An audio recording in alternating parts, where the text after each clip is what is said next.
E aí eu comecei a pensar sobre... Eu estava pensando sobre o alimento e sobre como o Espírito Santo tem começado a gerar uma fome muito grande dentro do meu espírito, pela palavra e pela presença. E eu comecei a pensar, será que alguma vez eu saí da minha casa para ir até uma churrascaria, um restaurante, sem fome, e eu sentei lá, e eu esperei o prato vir, e eu olhei toda aquela comida que é muito bonita, né? Eu peguei a comida e eu vi aquela beleza, mas eu não tinha fome. Então eu não aproveitei, eu não comi a comida que aquele restaurante estava me oferecendo. E eu pensei, eu nunca fiz isso. Nunca saí da minha casa, do meu conforto, do lugar onde eu estava, para ir até um restaurante com uma comida maravilhosa, para não comer. Mas o Espírito começou a constranger o meu coração sobre quantas vezes eu tenho vindo para a igreja sem fome. Sabe, quantas vezes eu tenho saído de casa para estar na presença de Deus, mas não existe nenhum anseio para comer e beber o que está na presença de Deus. E quantas vezes eu tenho entrado nesse lugar com nada mais do que um coração religioso, e tenho dito palavras repetidas, cantando coisas que cantamos há tempos, ouvindo uma ministração, até mesmo, sabe, nesse momento, enquanto o irmão Adalberto estava compartilhando, sabe, é vivo, é a palavra de Deus. A palavra de Deus nunca é morta, independente do momento, sobre o que está sendo falado. Quando é falado sobre a palavra de Deus, sempre existe algo para nos alimentarmos. Mas eu estava refletindo como eu tenho me acostumado com a casa de Deus, e como muitas vezes eu não tenho nem honrado a presença de Deus, e vindo aqui sem fome. E não faz sentido sair de casa para ir a um restaurante sem fome, mas para nós faz sentido vir para a igreja sem expectativa, sem um anseio por mais, sem um desejo no nosso coração pela presença de Deus. Sabe, não existe nada melhor na terra. Hoje eu tenho 22 anos, mas eu tenho certeza que se eu viver até os 100 anos, eu nunca vou encontrar nada igual a presença de Deus. Não existe nada na terra, não existe nenhum prazer.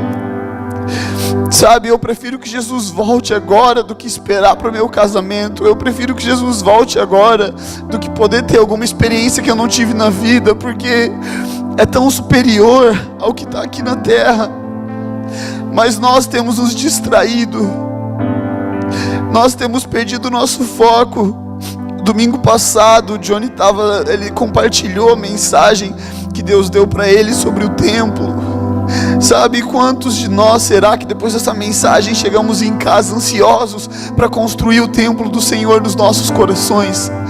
Quantos de nós, depois de chorarmos no apelo, fomos para casa ansiando conversar com Cristo e falando: Jesus, me perdoa porque eu abandonei o teu templo, porque o meu coração está destruído e a única coisa que eu me importo são os meus bens materiais, é o meu intelecto, é o meu lugar na sociedade. Quantos de nós será que temos aliviado a nossa consciência com obras terrenas, enquanto o nosso espírito, enquanto o nosso coração está morto? Sabe, e meu coração doía durante o louvor hoje de manhã, porque eu estava pensando: Jesus, eu não tenho te honrado, nós não temos nos reverenciado diante do Rei dos Reis. E o Espírito essa semana me levou a refletir. Eu tenho lido um livro chamado Praticando a Presença de Deus, e nesse livro um dos autores, ele fala assim: eu tenho feito tudo na minha vida pensando em Jesus. E ele fala: a partir de um momento da minha vida, eu comecei a pensar: eu vou fazer tudo para Jesus, com amor. E quando eu li isso, depois disso eu fui dirigir, e eu peguei o carro e eu estava com pressa, eu comecei a correr e a passar, e de repente o Espírito me lembrou daquilo no livro, e ele falou: imagina se Jesus estivesse sentado no banco do lado, como você dirigiria? E aquilo me constrangeu tanto, porque eu não estava dirigindo para Jesus, eu não estava dirigindo para honrar a Deus.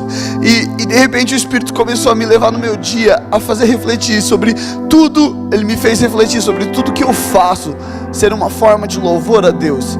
Então, se eu vou comer, eu vou comer honrando ao Senhor. Se eu vou estudar para amar a Deus. A palavra diz que nós devemos amar ao Senhor de todo o nosso coração e todo o nosso entendimento. Então, quando eu for ler, quando eu for buscar entendimento, é para que eu possa amar mais a Deus.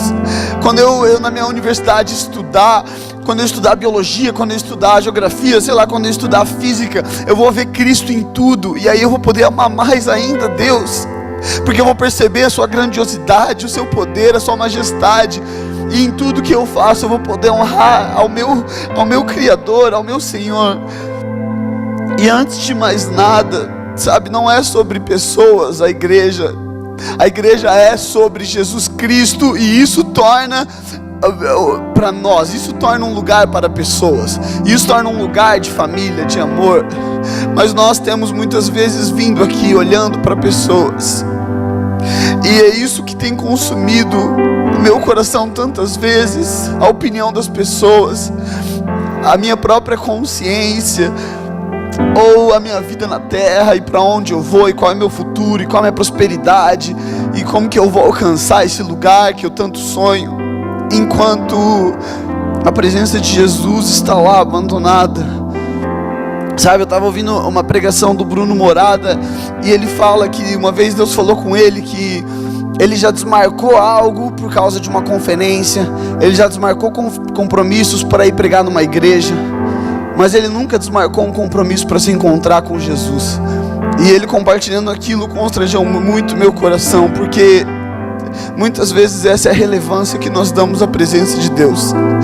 Nós desmarcamos outras coisas para encontrar pessoas, desmarcamos outras coisas para até mesmo trabalhar na casa de Deus, mas nós não estamos dispostos a desmarcar um compromisso para simplesmente estar com Jesus. E o que isso acontece é que nos leva a viver uma religião, e a religião nos machuca, porque a religião é o homem tentando alcançar a Deus, mas nós somos imperfeitos, e nós nunca vamos conseguir ser como Deus, senão pelo Espírito. Mas quando nós abandonamos o relacionamento e vivemos pela religião, os atos se tornam o nosso fardo, e de repente, da mesma forma que aconteceu com Lutero 500 anos atrás, nós estamos nos autoflagelando, nós estamos nos machucando, porque nós acreditamos que eu preciso sofrer para alcançar o perdão, eu preciso fazer isso e aquilo para que Deus me perdoe. Sabe, há 500 anos atrás, no ano de 1517, no dia 31 de outubro, foi quando Lutero pregou as 95 teses na porta da igreja, e quando a reforma protestante deu início, e graças a esse movimento que o Espírito guiou, nós estamos aqui hoje como igreja. Mas para que isso acontecesse, o coração de Lutero, se você ler o que ele fala, era movido por uma dor e um anseio por conhecer a Cristo. E a única maneira de Lutero se libertar da religião foi quando ele pegou a palavra de Deus, ele começou a ler a palavra de Deus, junto com o relacionamento com o Espírito. E os relatos dizem que quando ele estava lendo o livro de Romanos, foi quando ele percebeu que nós éramos salvos através da fé e pela graça, e não por obras. E sabe, muitas vezes a nossa mentalidade está pré-reforma. Nós achamos que nós seremos salvos pelas obras. Nós vivemos como se precisássemos dar algo para Deus. Nós vivemos como se na verdade a gente até fosse útil para Deus. E eu sei que isso é forte de ouvir, mas Deus não precisaria de nós. Deus não precisaria levantar um homem para causar algo, ou uma mulher. Ele usou uma mula, ele pode usar o que ele quiser. Ele usa a natureza, ele usa a própria voz, como ele fez com Paulo. Ele se revela, ele faz o que ele quiser. Mas ele escolheu te usar, ele escolheu você.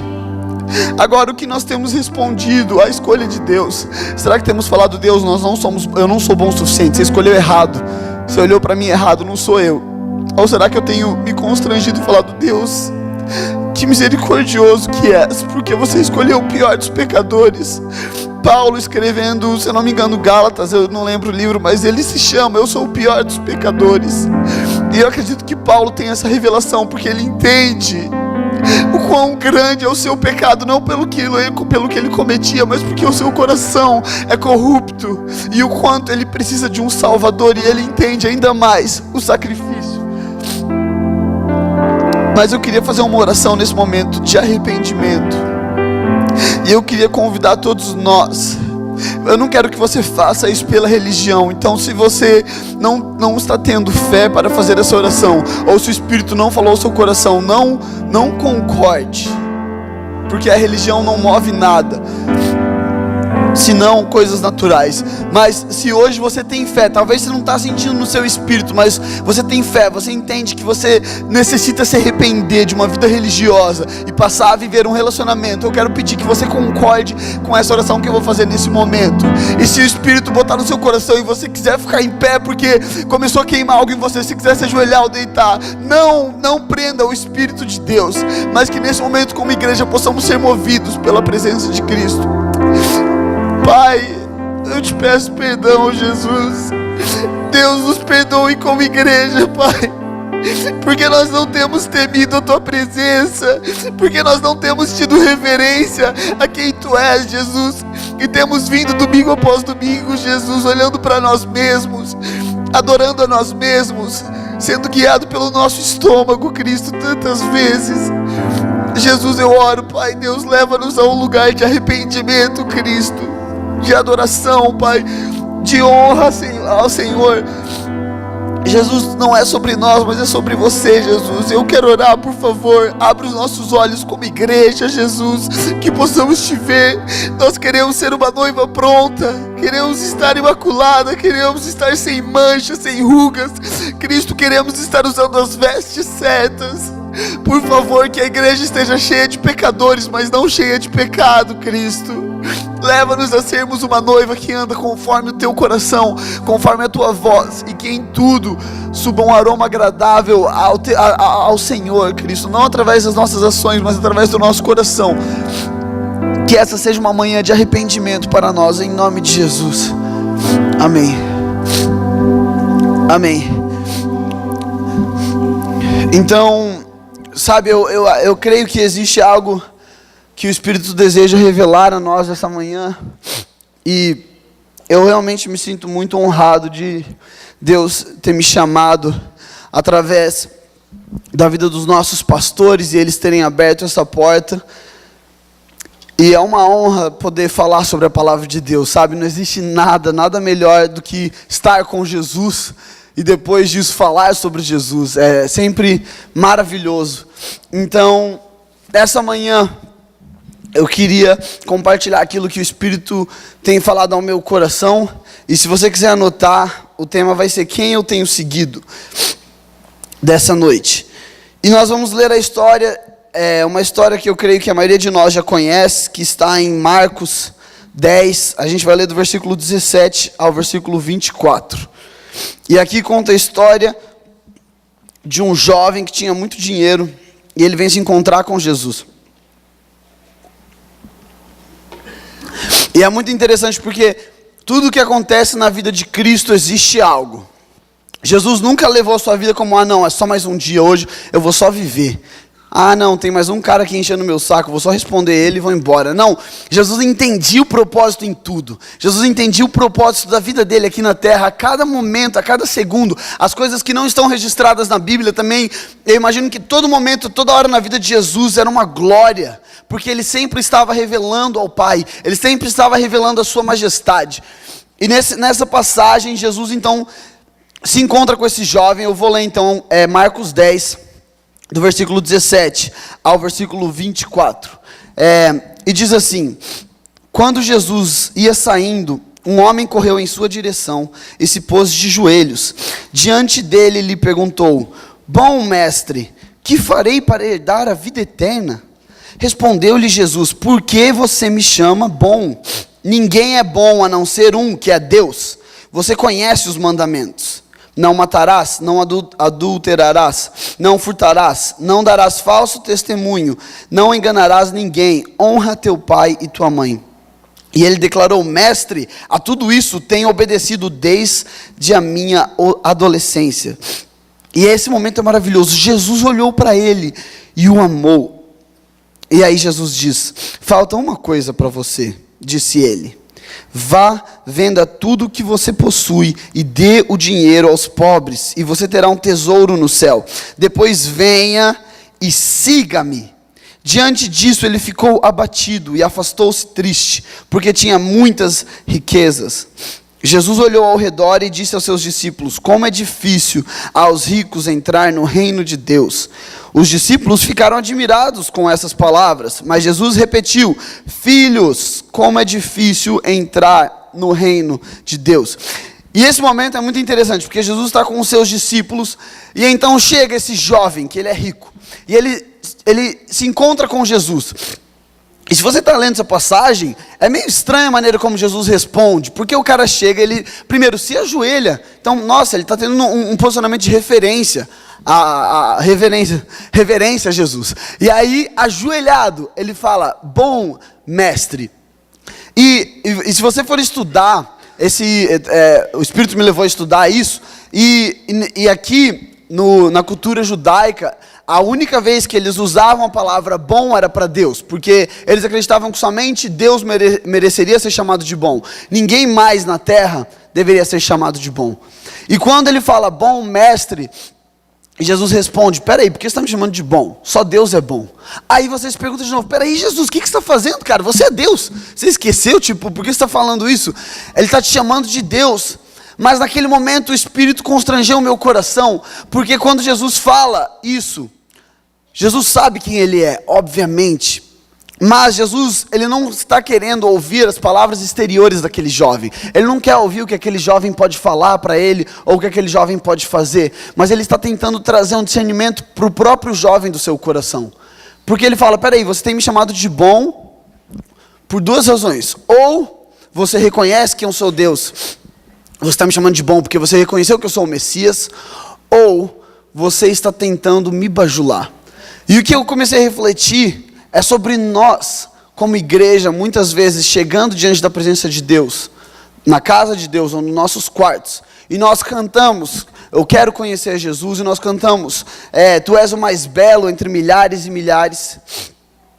Mas será que nós temos falado isso para Cristo porque nós temos a revelação que Ele é Deus, ou porque nós ouvimos falar que Ele era alguém que fazia sinais e maravilhas, e querendo bajular o coração do nosso Deus, nós dizemos palavras que se tornam vazias?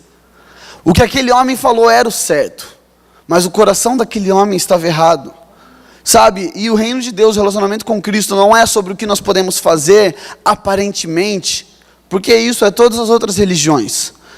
Mas o cerne de tudo com Jesus é o nosso coração, é quando nós olhamos para Cristo e somos movidos no Espírito a falarmos algo que nós não temos uma revelação humana, como aconteceu com Pedro. Não é sobre o que eu posso falar para Jesus, não é se eu posso escrever um poema lindo, ou fazer uma pintura maravilhosa e falar: Jesus, isso é para você. É se numa pintura horrível, numa música muito feia, o meu coração está inteiramente em Cristo, e isso torna um aroma agradável. Mas nós temos focado muito no que pode soar naturalmente. Nós focamos muito em chamar Jesus de bom, em usar termos, em falar de uma maneira, em elogiá-lo, enquanto o nosso coração não reconhece que Ele é o Messias, sabe? E é maravilhoso como a conversa continua, porque depois disso Jesus fala para ele: beleza, você quer herdar a vida eterna? Você já sabe como herdar a vida eterna, por que você está me perguntando? Só obedece os mandamentos. E aí o jovem tem a perspicácia de olhar para Jesus, e ele fala: mas Jesus, eu faço isso desde a minha adolescência. E aí você olha e pensa: tá, mas por que então você está perguntando para Jesus de novo, cara, se você já sabe de tudo? Por que você está ali para Jesus e fala: como que eu herdo a vida eterna? Será que o seu coração é que você deseja herdar a vida eterna, ou você quer mostrar para Jesus que você é melhor que Ele? Que você está fazendo tudo desde o início, e você merece a vida eterna, você merece o seu salário, você precisa ser pago. E é muito engraçado, porque eu fico imaginando, Jesus, ele era 100% Deus, e ele era 100% homem, então eu imagino que a parte humana de Jesus veio com tudo nessa hora. E aí, aquele anseio de só dar um soquinho, só pá, e ele vai tomar um susto: peraí, Jesus, o que eu fiz? Só acordar o menino. Mas Jesus olha para ele, e Jesus o ama. Sabe, isso é constrangedor, porque Jesus não é movido, Ele não é impelido pelo que sua alma está dizendo naquele momento. Jesus não é impelido pelo orgulho do menino, Jesus não é impelido pela falta de sabedoria e conhecimento do jovem, mas Ele olha para aquele jovem, para aquele rapaz, e Ele ama. E o amor de Jesus traz uma verdade à tona, porque em amor Jesus fala, beleza então, se você quer herdar a vida eterna, existe uma coisa só que falta. E aí Jesus vai lá, e essa é a beleza. E eu quero te desafiar a fazer isso, porque se você se chegar a Jesus e perguntar algo, se prepara, porque Jesus ele vai tocar no lugar que dói, sabe? No lugar que você não queria abrir mão disso. Jesus, eu faço tudo, eu obedeço todos os mandamentos, mas o meu dinheiro não, Jesus, por favor. Porque Jesus olha para ele, e aquele momento não é sobre o dinheiro. Jesus não está focando no dinheiro, Jesus não está interessado eu vou usar essa palavra, na caridade daquele homem. Jesus não quer saber se aquele homem poderia dar dinheiro. Jesus não está focando assim, ei, seu ministério é dar tudo para os pobres para sempre. Mas o que Jesus está mostrando para aquele homem, é que o interesse daquele homem não era seguir Jesus, mas era seguir a si mesmo. O homem chega diante de Jesus, e quando Jesus olha para ele em amor, e Jesus revela uma verdade, e discerne o coração daquele homem, aquele homem se entristece. Sabe quantas vezes nós temos nos entristecido por ouvir a verdade de Deus? E de repente Deus vira e fala, você está pecando nessa área, você tem que pedir perdão para sua esposa, para o seu esposo, você tem que se humilhar no seu trabalho, você não pode, isso é sua justiça própria. E aí nós ficamos tristes, porque nós não entendemos que o amor do Pai, que o Pai só corrige os filhos. Se nós não somos corrigidos, nós não somos filhos. Hebreus fala isso. Nós não entendemos que quando o Pai vem e Ele nos dá uma direção, é porque Ele está chegando lá na frente, e Ele entende que se nós nos desfizermos daquilo que para nós era um ídolo nessa terra, estaremos com Ele na vida eterna. Mas quando a gente ouve uma verdade, a gente fica triste, porque a gente acha que Deus está indo contra quem nós somos. Porque a gente acha que não, mas se eu fizer isso, eu não vou mais ser quem eu era. Sabe, é muito forte, porque na minha adolescência, quando eu estava crescendo, eu creio que Deus, Ele me fez de uma maneira diferente, e isso é para a honra e glória dEle, em todos os momentos, e é engraçado porque eu sinto isso de uma forma até mesmo evangelística, para que o Espírito possa atrair pessoas que não seriam atraídas. Mas chegou um momento na minha vida que Deus começou a pedir coisas. Chegou um momento que Deus começou a falar, Tati, eu entendo, isso é sua essência, mas você precisa pôr um sapato. É engraçado, não foi engraçado para mim, mas sabe, chegou um momento na minha vida que Deus começou a falar, Ti, você precisa arranjar um emprego, você precisa estudar, a sua vida é divertida, muito legal, mas e o meu chamado para você, e o lugar de homem, e o lugar de responsabilidade que eu tenho te dado, e quem eu quero que você se torne, e as coisas que eu quero que você abandone. E sabe, isso é engraçado, e pode soar tipo, que fácil isso para alguns, mas essa era a minha riqueza. E ainda é uma coisa que Deus me ensina a abrir mão, mas era ali que estava. Esse era o meu ídolo. Era isso que me dizia quem eu era. Era quando eu fazia algo e as pessoas podiam rir, que eu falava, tá, fechou, essa é a minha identidade. Esse é o Tiago, sou eu. E foi aí que Deus começou a me mostrar, Tia, sua identidade não vem das pessoas e não está no visível. Existe algo que eu tenho colocado dentro de você e que é despertado no seu relacionamento contigo, que não depende do que os olhos podem ver. É algo onde, quando as circunstâncias te dizerem o contrário, você não vai ter medo, porque não são as circunstâncias que te dão a sua identidade. E sabe, talvez na sua vida hoje, isso seja sim o dinheiro. Talvez hoje você tenha seguido o dinheiro em todos os passos da sua vida. Talvez cada decisão, talvez o seu último emprego, o seu novo emprego, talvez até mesmo o lugar onde você está morando hoje, é porque o seu dinheiro te trouxe aqui. Talvez o seu dinheiro tenha destruído o seu relacionamento com seus filhos, com a sua esposa. Talvez o seu dinheiro tenha destruído o seu relacionamento com Deus. Talvez o seu dinheiro tenha destruído o relacionamento com as pessoas. Talvez o seu dinheiro tenha te tirado a paz, o sono. E talvez você tenha seguido o seu dinheiro. Porque é muito forte quando nós pensamos sobre quem eu sigo. Se eu vejo a pessoa de Jesus e eu admiro Ele em tudo, e eu quero seguir Ele em tudo, então cada escolha e cada decisão que eu fizer, eu vou estar pensando nele. Eu vou pensar, caraca, eu vou fazer isso porque isso agrada a Jesus. Eu vou escolher aquilo porque Ele está me dizendo. Eu vou fazer isso porque eu sei que Ele vai gostar muito. Agora, se eu sigo o dinheiro, se eu sigo a mim mesmo, eu vou pensar, caraca, eu vou fazer essa escolha porque vai me dar mais dinheiro. Eu vou fazer essa escolha porque isso vai me dar um conforto melhor. Eu vou por esse caminho porque as pessoas vão olhar e vão pensar, uou, esse cara é bem sucedido. E de novo, não é sobre o dinheiro, o foco não é o dinheiro sim é a raiz dos males, a palavra de Deus diz, mas muitas vezes o dinheiro vem de nós idolatrarmos a nós mesmos. Quando eu idolatro os meus desejos, eu me torno escravo deles. Quando eu idolatro a mim mesmo, eu faço tudo submisso a quem eu sou e não submisso a Cristo. E de repente, eu começo a seguir os meus ímpetos. E de repente, eu não estou mais obedecendo à voz de Deus, porque eu estou falando algo e Deus está falando outra coisa. Mas a minha idolatria, a minha adoração segue a mim mesmo. E Jesus naquela hora está tratando algo profundo no coração daquele homem. E ele não só fala assim, vende tudo para os pobres e deu. Mas ele acaba dizendo algo, vem e siga-me. E Jesus estava fazendo aquele momento que ele fez com todos os seus discípulos. E todos eles aceitaram. Jesus se encontra com Pedro, nós vemos que Pedro volta, mas depois ele sai de novo. Mas Jesus se encontra com Pedro e fala, vem e siga-me. E Pedro deixa o barco para trás. Jesus se encontra com Mateus, que está lá, cobrando os impostos de todo mundo, que é um publicano, recebendo dinheiro. É Mateus, né?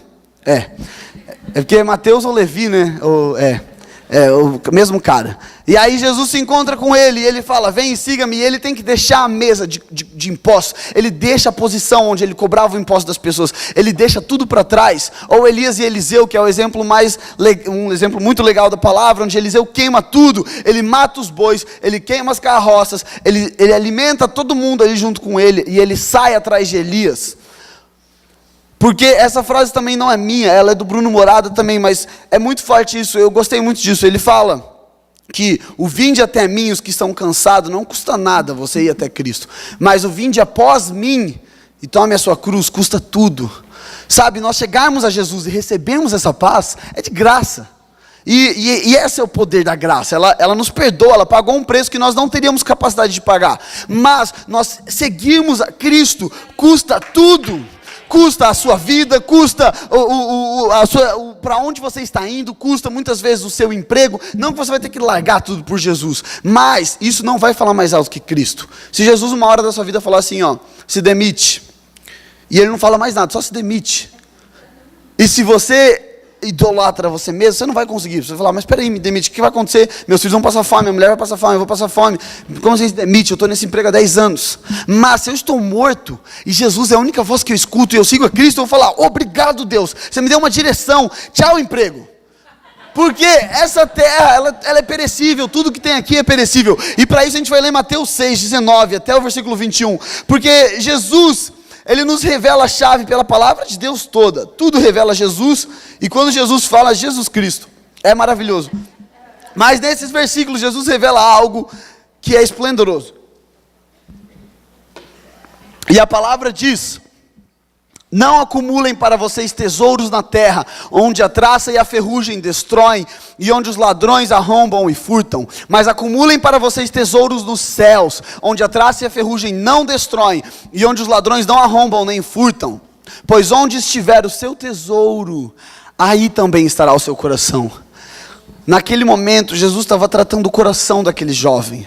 Ele estava querendo curar um coração que sempre esteve baseado no que a traça e a ferrugem corroem, destroem. Sabe, eu fiquei pensando sobre por que Jesus fala isso. É porque nós podemos trabalhar a nossa vida inteira para construir um império e morrer. Ou nós podemos trabalhar a nossa vida inteira para construir um império, e como o irmão Adalberto falou, alguém vem e joga um entulho e destrói tudo. Porque nós podemos focar e estar com o nosso coração nessa terra e fazer de tudo. Mas essa terra, ela é governada hoje pelo príncipe das trevas, e essa terra pode se virar contra nós e nos destruir. E se o meu coração está aqui, a minha esperança está aqui. Só que quando a minha esperança está nessa terra, qualquer coisa pode destruir ela. Agora, se meu coração está em Cristo e a minha esperança está em Jesus, independente das circunstâncias, essa esperança para nós como uma âncora, ela é da nossa alma, ela é firme e segura, e ela não só isso, mas nos dá pleno acesso ao santuário interior por trás do véu. Essa esperança que é Jesus Cristo nos leva a um lugar que é indestrutível, a um lugar que é inabalável. E eu acho lindo como ele liga o tesouro e o coração, porque a palavra diz que do coração fluem as nossas fontes de vida. E o tesouro são as coisas que nós podemos guardar, aquilo que nós temos de precioso. Então onde está o nosso tesouro? Está o nosso coração. Porque se nosso coração está num tesouro terreno, as fontes serão de morte. Mas se nosso coração está nos céus, e o nosso tesouro está nos céus, e tudo que eu tenho guardado é para os céus, só vai fluir rios de águas vivas através de nós. E de repente pessoas que tinham um tesouro nessa terra, passarão a querer ter um tesouro no céu. Não porque nós podemos pregar algo, mas porque Cristo vivo em nós reflete algo maravilhoso. E continuando em Mateus 6, no versículo 22 a 23, a palavra diz algo incrível. Eu amo essa parte, eu amo isso que a palavra se refere sobre os olhos, porque tudo na palavra de Deus tem um sentido e tudo é profundo. E o versículo 22 ao versículo 23 diz: os olhos são a candeia do corpo. Se os seus olhos forem bons, todo o seu corpo será cheio de luz. Mas se seus olhos forem maus, todo o seu corpo será cheio de trevas. Portanto, se a luz que está dentro de vocês são trevas, que tremendas trevas são. Olha que forte, depois de Jesus falar do tesouro, depois de Jesus falar do coração, ele vai para os olhos. E o Espírito tem falado ao meu coração com muita força sobre os olhos. Porque se nós entendermos essa passagem, que os olhos, como as janelas da alma, podem ou trazer luz para dentro de nós, ou trevas, nós entendemos que o que nós temos visto, o que nós temos lido, é o que vai gerar o nosso tesouro no nosso coração. Se eu só consigo me encher de Netflix, de jornal, de revistas, de leituras, que não são a palavra de Deus, eu não estou dizendo que isso é errado, tá? Eu estou falando, se eu só me encho disso, as trevas entram, trevas, aí chega de noite, falta, sei lá, eu vou dormir às 11, são 10h30, falou, vou ler ali um capitulinho, vou orar um pouquinho para ir para o céu, né, porque eu não quero ir para o inferno. Aí eu leio a palavra, oro e vou dormir. Então, eu enchi, do meu galão de 2 litros, eu enchi 1,90 litro, até 100, né, não, o litro é 100? É 100, isso. Vamos mal, pessoal. Eu enchi 2,95 ml de trevas, mas os últimos 5 são luz. Tá de boa, eu vou para o céu. E olha que forte, porque se o meu interior é trevas, quando eu me deparo com uma situação, a minha resposta para aquela situação vai ser o que o meu interior está cheio. Então vai ser trevas. Então alguém vem no meu trabalho e me passa a perna. E a primeira coisa que eu vou fazer é justiça própria em você. Está errado. Demite ele. Então, se eu estou no trânsito e alguém me fecha, justiça própria na buzina, e eu vou gritar, e eu vou xingar, ô canalha, sai da minha frente. Se o meu interior são trevas, quando eu tropeçar e alguma coisa acontecer, eu vou ficar com raiva, falar, ô Satanás. Mas, quando o meu interior está cheio de luz, e alguém vem e me passa a perna, eu viro a outra face, eu falo, eu te amo. E eu sirvo aquele homem. Se o meu interior são luz, quando alguém me fecha no trânsito, eu falo, glória a Jesus, que eu estou com Jesus. Jesus está no banco do lado, eu posso estar com Ele. Me fecha quem quiser me fechar, porque nada vai fechar a minha eternidade. Foi boa essa, glória a Deus, aleluia. Então, a primeira chave de quem nós vamos seguir são os nossos olhos. Aonde estão os meus olhos? Em quem eu tenho focado? Sabe, se nós só pensando um pouco por cima, quando nós pensamos nos olhos e pensando em alguém que, digamos, um atirador que precisa acertar o seu alvo, sem os olhos ele não consegue saber aonde ele tem que mirar. E nós, sem os nossos olhos espirituais abertos, como foi pregado 2 domingos atrás, nós não saberemos para onde ir. Nós não conseguiremos ver para onde Jesus tem nos guiado e nos dirigido. É através dos olhos que muitas vezes nossa alma será alimentada. E aí o versículo 24 dessa passagem conclui lindamente tudo isso que ele está falando. Porque ele diz, ninguém pode servir a 2 senhores, pois odiará um e amará o outro, ou se dedicará a um e desprezará o outro. Vocês não podem servir a Deus e ao dinheiro. E é lindo Jesus trazendo isso. Porque, em primeiro lugar, Deus não divide a sua glória com ninguém. Não divide com homens, não divide com ouro, não divide com nada. E nós não deveríamos dividir a glória de Deus por ninguém, nem nunca por nós mesmos. Porque somente a Ele toda a honra e toda a glória. E nesse momento, Jesus está falando, olha gente, se você está tendo dificuldade de servir a Deus, é porque você está provavelmente com 2 senhores na sua vida. Porque tem 2 coisas dirigindo os seus passos. E aí existem momentos que você está seguindo Jesus. E glória a Deus, aleluia. Mas de repente, situações, você segue o dinheiro. E de repente outras, Jesus. E de repente dinheiro. Então é impossível nós servirmos a 2 senhores. Porque em alguns momentos, nós vamos ficar com raiva de Deus. Vamos falar, Deus, por que você não está me dando a casa que eu pedi? Porque servindo ao dinheiro, vão existir momentos que eu vou achar que fidelidade é igual a prosperidade. Mas não é. A fidelidade de Deus não tem nada a ver com uma prosperidade natural. Tem tudo a ver com a nossa prosperidade de relacionamento com Cristo. E o que isso leva? Quando nós temos um relacionamento próspero, leva-nos ao contentamento. E como o próprio Paulo escreve em suas cartas, ele está contente quando Deus o coloca no muito, glória a Deus, mas ele está super contente quando ele está preso e ele escreve cartas dizendo sobre a alegria na prisão. Porque o contentamento dele não está nos bens materiais. A fidelidade de Deus não está ligada se Deus me dá o que eu estou pedindo naturalmente. Está ligada quando Deus me responde no nosso relacionamento. Está ligada na intimidade. Sabe, nós não temos entendimento porque nós não vivemos na velha aliança. Mas somente o fato de nós podermos entrar na presença de Deus, isso já é causa de todo o louvor do universo. Porque a presença de Deus é um lugar maravilhoso, onde nenhum homem, ser humano, poderia entrar, porque é uma santidade, uma glória tão grande, e nós somos como, a palavra de Deus diz, como um trapo com menstruação. É forte ouvir isso, mas é o que a Bíblia fala, não é o Tiago. A Bíblia fala que o trapo de imundícias, que significa trapos de pano com sangue da menstruação. Nós somos isso. E Deus é o santo poderoso. Agora Ele está chamando os trapos para a presença dele. Olha que glória é isso. Nós precisamos entrar na presença de Deus com uma reverência, entendendo, caraca, Deus está me dando a oportunidade de estar aqui. Olha que maravilhoso. Amém? E seguindo, nós vamos lá para Deuteronômio 11. A gente não vai ler todos os versículos, mas se você quiser anotar, é do versículo 1 ao 17. É algo incrível e maravilhoso. A gente vai ler alguns versículos. E esse momento, Deus começa a nos revelar sobre o nosso plantio e a nossa colheita. Qual é o nosso plantio, como eu devo plantar e onde eu vou colher. E o versículo 1 de Deuteronômio 11 começa: amem o Senhor, o seu Deus, e obedeçam sempre aos seus preceitos, aos seus decretos, às suas ordenanças e aos seus mandamentos. E aqui, Moisés, é Moisés que escreve Deuteronômio, né? Moisés está falando. A palavra amem, do hebraico, eu não sei pronunciar, mas é avav, eu acho que é assim que se pronuncia.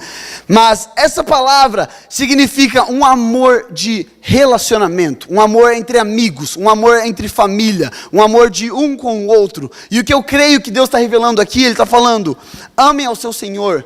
Se relacionem com o seu Senhor de todo o seu coração, todos os seus dias. E assim, através do seu relacionamento, você vai conseguir obedecer aos seus mandamentos, aos seus preceitos. E eu digo isso lembrando da vida de... quem foi arrebatado mesmo? Eu esqueci o nome dele. Enoque. Lembrando de Enoque, a palavra diz que por 300 anos Enoque andou com Deus. No Antigo Testamento. Ainda antes da nova aliança, Enoque andou com Deus. Então é possível que o homem se achegue a Deus através de um coração quebrantado. E é lindo porque nesse começo ele está falando sobre o nosso amor. E aí do versículo 1 ao versículo 7, ele demonstra a sua grandiosidade. Deus começa a falar. Do versículo 1, a gente vai ler só o 7 daqui a pouco, mas ele começa a falar: porque eu tirei vocês do Egito, eu abri o mar, os egípcios morreram com o mar, no deserto eu provi o seu alimento todos os dias, eu trouxe vocês até o momento, em Deuteronômio ele está escrevendo antes de entrar na terra prometida, até o momento que eu vou levar vocês para a terra prometida. Então Deus fala primeiro: se relacionem comigo. Depois ele demonstra o seu poder e a sua fidelidade. E no versículo 7 ele diz: vocês mesmos viram com os seus próprios olhos todas essas coisas grandiosas que o Senhor fez. De novo, Deus está nos mostrando sobre os olhos. Ele está falando: através dos seus olhos vocês enxergaram o meu poder e a minha fidelidade. Isso nos diz algo. Nós precisamos olhar para o nosso coração para ver se os nossos olhos estão fechados. E continuando, depois de Deus mostrar tudo isso, do versículo 8 até o versículo 10, ele começa a falar com o seu povo. Então, aonde deve estar a sua confiança? E a gente vai ler o versículo 10, diz: a terra da qual vocês vão tomar posse não é como a terra do Egito, de onde vocês vieram e onde plantavam as sementes e tinham que fazer a irrigação a pé, como numa horta. Deus está falando assim: antes, a única coisa que dava sustento para vocês era vocês mesmos. No Egito, você tinha que plantar e você tinha que colher. Mas, se você entender quem eu sou, se você me amar de todo o seu coração, se você estiver andando comigo e você confiar em mim, muito além do que você confia em você mesmo, não vai ser mais dessa forma que você vai plantar e colher. Mas agora eu vou levar vocês para uma terra que mana leite e mel. E olha que lindo, no versículo 3 ele diz: portanto, se vocês obedecerem fielmente aos mandamentos que hoje dou a vocês, amando o Senhor, o seu Deus, e servindo de todo o coração e de toda a sua alma, então no devido tempo enviarei chuva sobre a sua terra, chuva de outono e de primavera, para que vocês recolham o seu cereal e tenham vinho novo e azeite. E é lindo porque Deus está falando, a partir do momento que você olha para mim e confia em mim, e você entrega toda a sua vida a mim, não são mais as suas mãos e os seus pés que te farão plantar e colher algo, mas será agora eu, o Deus fiel. Eu vou trazer a chuva no momento certo, eu vou trazer a chuva para que cresça e para que a colheita venha. E isso diz sobre onde está o nosso tesouro. Onde estão os nossos olhos primeiro, quem nós temos seguido. Isso nos leva a entender onde está o nosso tesouro, nessa terra ou nos céus. E nós não precisamos abrir, mas eu só quero ler 2 versículos em Jó 31, o versículo 24, que diz, Jó aqui está falando para Deus, ele está se justificando diante de Deus, ele está falando: Deus, eu sou um homem íntegro. Então ele começa a falar, se eu fiz algo ruim, e aí no final ele traz o que deveria acontecer com ele. E no versículo 24 ele diz: se pus no ouro a minha confiança, e disse ao ouro puro, você é a minha garantia. Versículo 28 daí. Esses também seriam pecados merecedores de condenação, pois eu teria sido infiel a Deus que está nas alturas. Jó foi um dos homens mais prósperos da Bíblia. E nesse momento ele está falando para Deus: Deus, se eu pus no ouro a minha confiança, então eu deveria ser destruído, porque eu fui infiel ao Senhor. Olha que forte. Jó está falando: Deus, o meu tesouro não está nessa terra, isso aqui tudo é ridículo, eu estou nem aí para essa terra, vai passar, vai acabar, o meu tesouro está nos céus, e eu sei que todas as riquezas que eu tive na terra são suas. Elas não são minhas, elas não me dão segurança, não são esses tesouros que eu tenho na terra, Deus, tesouros não é a riqueza que eu tenho na terra, Deus, que me diz que eu estou bem, mas é porque eu confio em você. Amém. Pensa, qual de nós teria a capacidade de olhar para Deus e falar: Deus, se eu pus a minha confiança no ouro, então me manda para o inferno? Qual de nós teria o coração íntegro como o de Jó, para olhar para Deus e falar: Deus, você sabe do meu coração, mais do que ninguém, independente do que o natural mostra, você sabe do meu coração, então, se eu confiei no ouro, me destrói agora.